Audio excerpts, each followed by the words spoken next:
everyone, welcome back to this week's product review. In today's video, I'm going to be reviewing for you all the new Kat Von D Lock-It Concealer. Now this is a brand new formula that I believe just launched at the beginning of last month, so at the beginning of July. It comes in 21 different shades. 21 different shades, that is quite the range, so kudos to them for that. I grabbed the shade Medium Neutral. It retails for $26 both online and in stores. You can find it at your local Sephora store or online at katvondbeauty.com or sephora.com. Now there are so many claims with this concealer that I had to make a list of everything that it claims to do just to go over it with you all because it is quite the lengthy list. So this concealer claims to be super creamy. It gives full blendable coverage. It claims to wear for 24 hours. I don't ever see myself needing concealer for 24 hours, but you never know. It claims to brighten the under eye area, be able to cover up any blemishes, correct any discoloration, neutralize any kind of redness, and it can also be used to contour and highlight. Now, the applicator is unique in that it was modeled after a paintbrush, I believe. It is kind of like a doe foot applicator, but it's not a doe foot applicator, just because as you can see, it is kind of bent back and there is a pointy side at the tip for more precise application, and it widens as it goes down for, you know, wider areas along the face that you wish to conceal. So I definitely appreciate the fact that they put a lot of thought into the applicator itself. Aside from that, it also claims to be infused with an ultra moisturizing Hydro Boost complex in order to keep skin smooth and nourished all throughout the day while you're wearing the concealer. And it is also 100% cruelty-free. Straight on the website, it also states that in order to get the best blending out of the concealer, that you should use it with the Lock-It Edge concealer brush. But I opted out of purchasing that. I mean, this was already $26 and the brush is $24, so I just figured that I would just go ahead and blend with my trusty beauty blender that I already own. Okay, so in order to give this concealer a fair shot, I am going to be color correcting the right side of my face, and I'm going to be skipping the color correcting on the left side of my face. I want to see exactly how it wears with and without color correcting, and I'm also going to be setting the under eye area with some loose powder. Since this concealer doesn't claim to be creaseless, I am more than certain that it will crease on me if I don't set it. So I'm going to be color correcting the right side of my under eye area, and I will be right back. Okay, so now that my right side is color corrected, I'm going to go ahead and apply some foundation before moving on to the concealer. Okay, so I am back with foundation, and now it's time for the concealer. And the applicator actually grabs quite a bit of product, so I'm just going to apply it here the same way that I would apply any of my other concealers.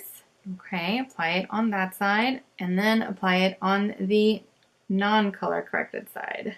Okay, now that it is applied, I'm just going to go ahead and blend it out with my beauty blender. So it applies quite nicely. It is really pigmented, so it really does brighten the under eye area quite a bit. Okay, now I'm going to blend out the side without the color correctors. See how that compares. I really like the way that it is blending out. Okay, so right now, after initially blending out the product, I don't see a whole lot of difference between this side and this side, but that usually comes later. Now I'm gonna go ahead and set it with my trusty RCMA Loose No Color Powder. So I definitely think I get more out of the concealer when I color correct. I can definitely already kind of see some of my dark circles peeking through on this side, whereas this side I don't really see a whole lot of that happening. So yeah, initial thoughts, I think I like it better with my color corrector, but we'll see how it wears throughout the day. Now let me zoom you all in so that you see exactly what it looks like right now after applying it and setting it. Okay, I don't know if I like this very much. It's almost like a white cast under the eye because it does or it is meant to brighten. And I'm just personally not a huge fan of, you know, my under eye area looking so bright, but hopefully that will calm down as the day goes by. Right now I'm definitely liking the color corrected side a lot more than the non-color correcting side, just because I feel like you can already really see my dark circles even like over here peeking through, whereas on this side it doesn't. You can't really see them peeking through yet. So far definitely prefer the color correcting side, but we'll see how this concealer wears throughout the day. Okay, so now I'm going to go ahead and finish off the rest of my makeup, and I will be right back. Okay, so now I am back with a full face of makeup, and yeah, I'm definitely liking the side that I color corrected a lot better. I like the way that that looks. I like the way that that's wearing a lot better than this side. I don't know. Those are just my initial thoughts for right now. It is currently 11:46. I will see you all shortly for a midday review. Okay, so now I am back. It is currently 5:02, so 5 o'clock, and I'm not really loving this concealer at all. And I hate to say it because I did have such high hopes for it, especially reading all of the wonderful reviews that it has.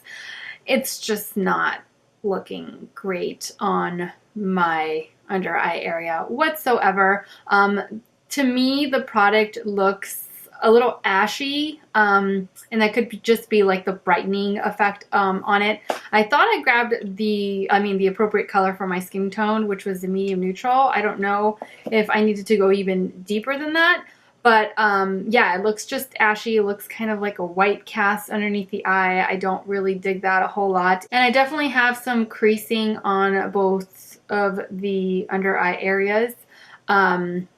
So yeah, more so I think on this side than this side, but creasing's definitely there. And the product already looks like really settled and just separated. Let me zoom you all in so that you can get a closer look at what this looks like after roughly 5 hours of wear.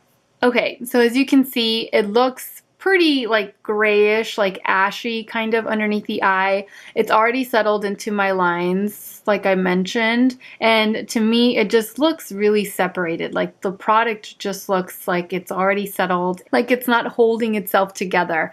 So yeah, definitely not a good sign right now.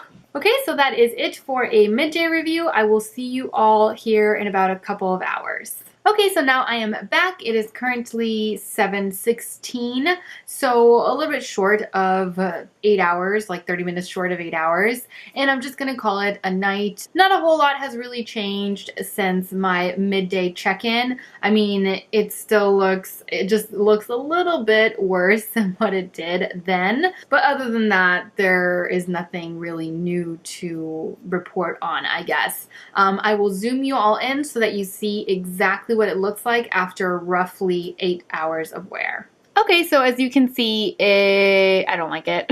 I hate the fact that I don't like it, but this product just didn't really work out for me. I just have a lot of lines underneath the eye area that, you know, products tend to settle in, and I was just really hopeful that this wouldn't do that, and it just absolutely did.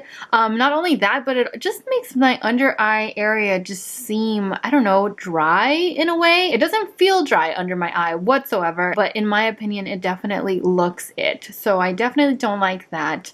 And just overall, like I mentioned earlier, it just looks separated, really settled. So yeah, just not too impressed with it. So would I recommend this concealer? If you have like the under eye area similar to mine and you are trying to really cover up your circles as much as I tried to cover them up, I probably wouldn't, no. Just simply because I just didn't like the way that it wore. Not, you know, having the grayish or the ashiness, having that aside, I just didn't like the way that it wore. Like I've mentioned, it just looks settled. It looks like I've worn it for an excessive amount of time, when in all actuality, it's only been 8 hours. I really hate the fact that I don't like it as much as I thought that I would. I don't know if perhaps applying it with the Lock-It Edge concealer brush would have made a difference, but that would have made the product go up to like $50 in price because the brush is $24, the concealer is $26. I would hate to think that you need to buy both in order to make it work the way that it's supposed to, because then it's not really a $26 concealer, it turns into a $50 concealer. And for me, that's just not okay. Maybe I'm not the type of person that wants to spend the $50 or has the $50 to spend, and I just want to splurge on the one item. So I'm not going to buy the additional item necessary in order to make this work the way that it's supposed to. I mean, I didn't think that it would make such a big difference. I hope that that's not the case. Because that just would make the product all that much more disappointing to me. I hate to say that, but it would, just simply because, like I mentioned, it's not really a $26 concealer at that point, it's a $50 concealer. I hope that's not the case, but yeah, this one was definitely a no-go for me. I will stick to my Tarte Shape Tape for the time being. So thank you all so much for watching. I truly hope that you enjoyed this video and that you found it helpful in some way, hopefully. As always, take care, and I will see you all in my next video. Bye.